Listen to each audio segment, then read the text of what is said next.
Hello students, I hope आप सब अपने अपने घर पर सेफ होगे, ठीक होगे और आपने पिछली वीडियो को भी देखा होगा। अगर आपने पिछली वीडियो नहीं देखी है तो उस वीडियो को दोबारा देखिएगा और अच्छे से समझने की कोशिश कीजिएगा। हमने पिछली वीडियो में चैप्टर 3 स्टार्ट किया था, pair of linear equations in 2 variables. Pair of linear equation का मतलब है ऐसी हम 2 लीनियर इक्वेशंस पढ़ लेंगे और वो भी जिसमें 2 वेरिएबल्स होंगे। ओके, हमने उसमें पढ़ा था कि उन लीनियर इक्वेशंस की प्रॉपर रिप्रेजेंटेशन क्या होती है, साथ में हम उनके सॉल्यूशंस कितनी पॉसिबिलिटीज़ हैं, क्या क्या सॉल्यूशंस हमारे पास हो सकते हैं, क्या क्या सॉल्यूशंस हो सकते हैं वो आप मुझे कमेंट में बताएंगे कि क्या क्या सॉल्यूशंस पॉसिबल है। अब हम आगे पढ़ते हैं, एक्सरसाइज 3.1 का एक क्वेश्चन डिस्कस करते हैं ताकि आइडिया हो सके हमें कैसे क्वेश्चंस को सॉल्व करना, कैसे अटेम्प्ट करना है क्वेश्चन को, क्या प्रोसीजर हमें फॉलो करना होगा। चलिए, ये एक्सरसाइज 3.1 का आपका पहला ही क्वेश्चन है। इसकी स्टेटमेंट अगर हम ध्यान से पढ़ना चाहें, क्या है? Aftab tales his daughter 7 years ago, I was 7 times as old you were then.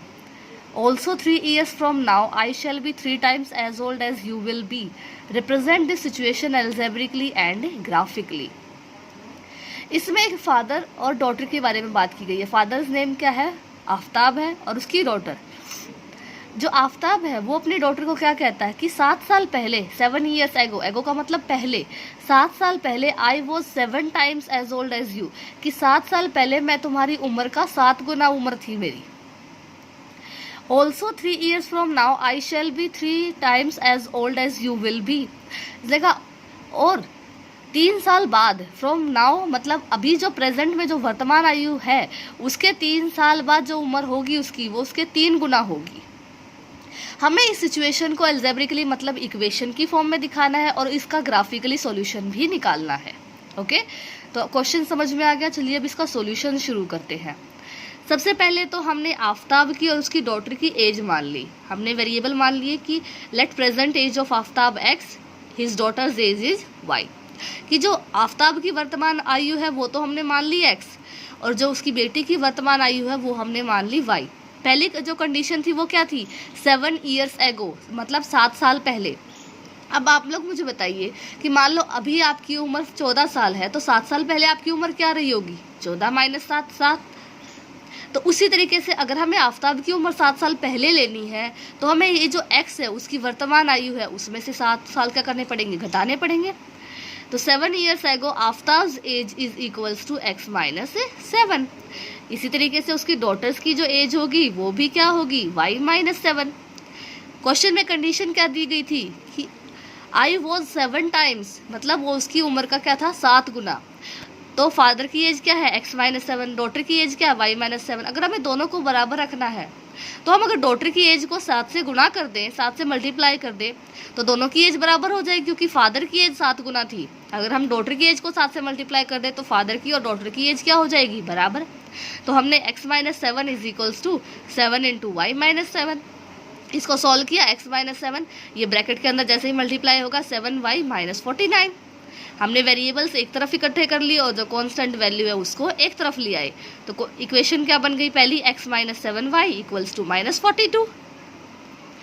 3 years hence, 3 years hence मतलब 3 years from now, मतलब आज से 3 साल बाद।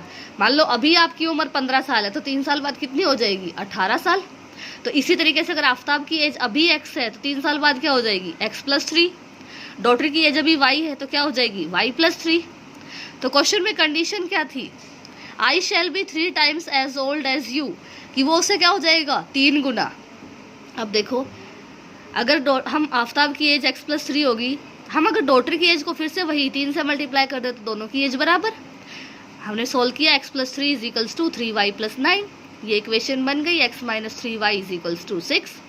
अब हम क्या करेंगे? ये दो जो हमें इक्वेशन मिली है ये तो हमारा हो गया इसका एल्जेब्रिकली, हमने सोल्व कर लिया।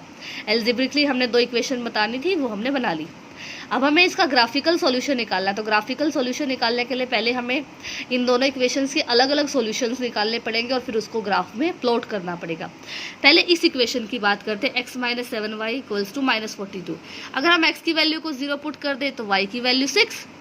इसी तरीके से हमने x की वैल्यू 7 पुट की तो y की वैल्यू 7। ये चीज़ें आप रफली सॉल्व करके चेक कर सकते हो, और आप इनके अलावा कोई और भी सॉल्यूशन ले सकते हो, ज़रूरी नहीं यही सॉल्यूशन लेने हैं, आप दूसरे सॉल्यूशन भी बना सकते हो। हमने अगर x की वैल्यू -7 ली तो y की वैल्यू 5, 3 पॉइंट्स हमने निकाल लिए। सिमिलरली हम जो हमारी दूसरी इक्वेशन है x - 3y = 6, उसके लिए भी हम क्या निकालेंगे, 3 पॉइंट निकालेंगे। x की वैल्यू 0 रखी तो y की वैल्यू -2, अगर हमने x की वैल्यू 6 रख दी तो y की वैल्यू 0, x की वैल्यू 3 रखी तो y की वैल्यू -1। ये आप रफली चेक कर सकते हो सॉल्व करने के लिए, आप दूसरे पॉइंट्स भी ले सकते हो, आपको ज़रूरी नहीं है यही पॉइंट्स लेने हैं। अब हम करते हैं ग्राफ प्लॉट। ये मैंने ग्राफ प्लॉट किया है। एज यू नो हम क्या लेते हैं, एक एक्स एक्सिस लेते हैं, वाई एक्सिस लेते हैं। पहले हम मान लो आपकी यही इक्वेशन x - 3y = 6, x की वैल्यू 0, y की वैल्यू कितनी -2, तो वो पॉइंट क्या होगा आपका ये, ठीक है। दूसरा आपका पॉइंट है x की वैल्यू 6, y की वैल्यू 0। x की वैल्यू 6, y की वैल्यू 0 का मतलब क्या है, आपको वो पॉइंट x एक्सिस पर ही रिप्रेजेंट करना है, जो कि पॉइंट है आपका ये। तीसरा पॉइंट है x की वैल्यू 3, y की वैल्यू -1, ये पॉइंट है आपका ये 3, y की वैल्यू -1। इन तीनों पॉइंट्स को मिला दिया, ये आपकी जो लाइन इक्वेशन थी x - 3y = 6, उसको रिप्रेजेंट करें। मैंने पहले भी बताया था कि एक लीनियर इक्वेशन हमेशा क्या रिप्रेजेंट करती है, एक सीधी रेखा रिप्रेजेंट करती है। अब आप लोगों को ये चीज़ क्लियर भी हो गई होगी। अब दूसरी इक्वेशन के सॉल्यूशन की बात करते हैं। दूसरी इक्वेशन के हमारे सॉल्यूशन क्या थे, 0, 6। x की वैल्यू 0, y की वैल्यू 6 कहाँ होती है, हमारे y एक्सिस पर होती है। तो y एक्सिस पर x की वैल्यू 0, y की वैल्यू 6, ये पॉइंट हो गया। दूसरा हमारा पॉइंट था x की वैल्यू भी 7, y की वैल्यू भी 7, ये रहा वो पॉइंट। x की वैल्यू -7, y की वैल्यू 5। x की वैल्यू -7, इसका मतलब कहाँ पर, आपके सेकंड क्वाड्रेंट में जाएगी वैल्यू, और y की वैल्यू कितनी है, 5, ये वो पॉइंट आ गया। इन तीनों को ज्वाइन करोगे, ऊपर आप इक्वेशन लिखोगे, ये भी आपकी क्या रिप्रेजेंट करेगी, एक स्ट्रेट लाइन। अब अगर आप ध्यान से देखोगे तो यहाँ पर हमें कोई भी पॉइंट मिलता हुआ दिखाई नहीं दे रहा। इसका मतलब ये जो दोनों इक्वेशंस हैं, इनका कोई भी सोल्यूशन, कोई भी कॉमन सोल्यूशन नहीं है इनके लिए। दैट मीन्स ये जो इक्वेशन हमारी बनी है, इनके लिए नो सॉल्यूशन है, या हम कह सकते हैं कि जो डाटा हमें दिया गया है वो डाटा सही नहीं दिया गया है। ओके, तो ऐसे ही आप इस एक्सरसाइज के बाकी बचे हुए क्वेश्चंस को इजीली सॉल्व कर सकते हो। अगर आपको प्रॉब्लम आती है तो आप मुझे कमेंट करके बताइएगा, मैं बाकी क्वेश्चंस पर भी वीडियो आपको बनाकर सेंड करूँगी। अदरवाइज़ अच्छे से इस चीज़ को पढ़िएगा, क्योंकि दोनों क्वेश्चंस बाकी भी ईजी हैं, बहुत ईजिली सॉल्व कर सकते हो। तो इस क्वेश्चन को ध्यान से देखिएगा, इस वीडियो को ध्यान से देखिएगा, लेकिन ये क्वेश्चन करने से पहले पिछली वीडियो को ध्यान से ज़रूर देखिएगा। जब तक आपको वो चीज़ें समझ में नहीं आएंगी, आप ये चीज़ें सॉल्व नहीं कर पाओगे। तो अच्छे से पढ़िएगा। Stay home, stay safe, keep learning.